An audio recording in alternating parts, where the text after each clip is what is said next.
Hi, bud. So as promised, we're back to Charlie. I think we only have a couple more chapters left, so I'm going to finish them up tonight, and you can watch them when you're ready. You ready? Chapter 25, The Great Glass Elevator. I've never seen anything like it, cried Mr. Wonka. The children are disappearing like rabbits, but you mustn't worry about it. They'll all come out in the wash.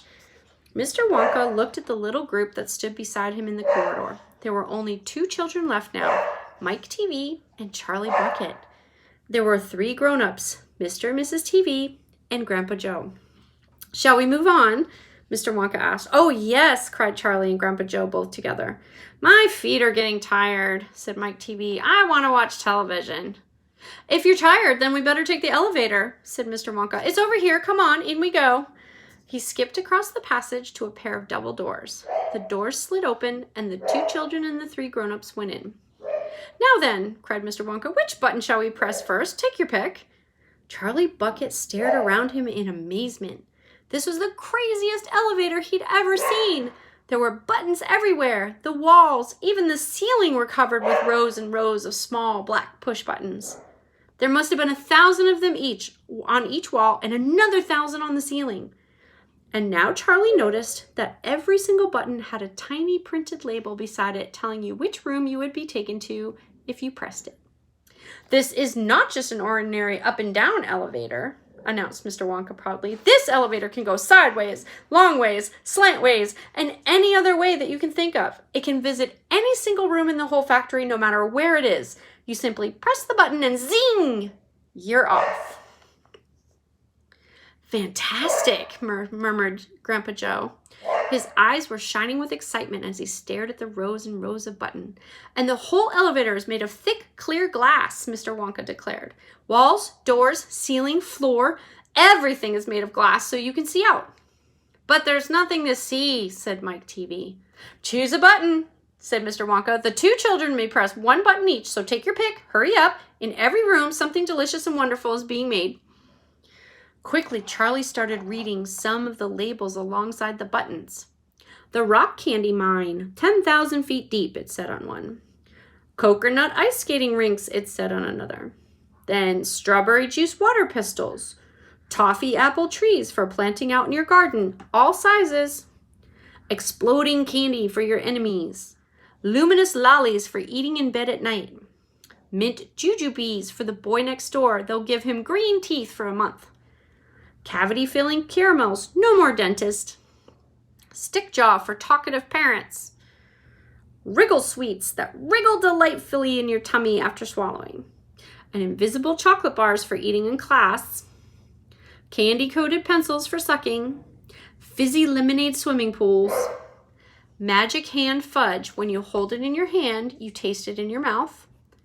Rainbow drops. Suck them and you can spit in 6 different colors. Come on, cried Mr. Wonka. We can't wait all day. Isn't there a television room in all this lot? asked Mike TV. Certainly there's a television room, Mr. Wonka said. That button over there. He pointed with his finger. Everyone looked. Television chocolate, it said on the tiny label beside the button. Whoopee! Shouted Mike TV. That's for me. He stuck out his thumb and pressed the button. Instantly, there was a tremendous whizzing noise. The doors clanged shut, and the elevator leaped away as though it had been stung by a wasp. But it leapt sideways, and all the passengers, except Mr. Wonka, who was holding onto a strap from the ceiling, were flung off their feet into the floor. Get up, cried Mr. Wonka, roaring with laughter. But just as they were staggering to their feet, the elevator changed directions and swerved violently around a corner. And over they went once more. Help! Shouted Mrs. TV. Take my hand, madam, said Mr. Wonka gallantly. Now there you go. Grab a strap. Everyone grab a strap. The journey's not over.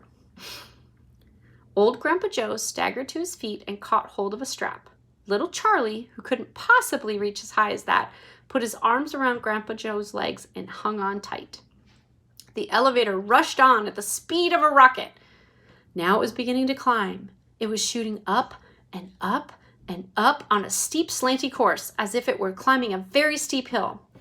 Then suddenly, as though it had come to the top of the hill and gone over a precipice, it dropped like a stone, and Charlie felt his tummy coming right up through his throat, and Grandpa Joe shouted, "Yippee!" me! Here we go!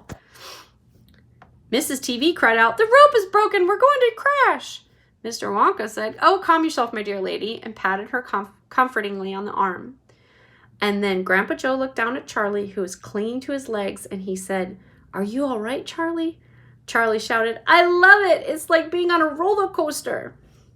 And through the glass walls of the elevator, as it rushed along, they caught sudden glimpses of strange and wonderful things going on in some of the other rooms. An enormous spout with brown sticky stuff oozing out of it onto the floor. A great craggy mountain made entirely of fudge, with Oompa Loompas, all roped together for safety, hacking huge chunks of fudge out of its sides. A machine with white powder spraying out of it like a snowstorm. A lake of hot caramel with steam coming off of it. A village of Oompa Loompas with tiny houses and streets, and hundreds of Oompa Loompa children no more than 4 inches high playing in the streets. And now the elevator began flattening out again, but it seemed to be going faster than ever, and Charlie could hear the scream of the wind outside as it hurtled forward, and it twisted, and it turned, and it went up, and it went down, and "I'm gonna be sick," yelled Mrs. TV, turning green in the face. "Please don't be sick," said Mr. Wonka. "Try and stop me," said Mrs. TV.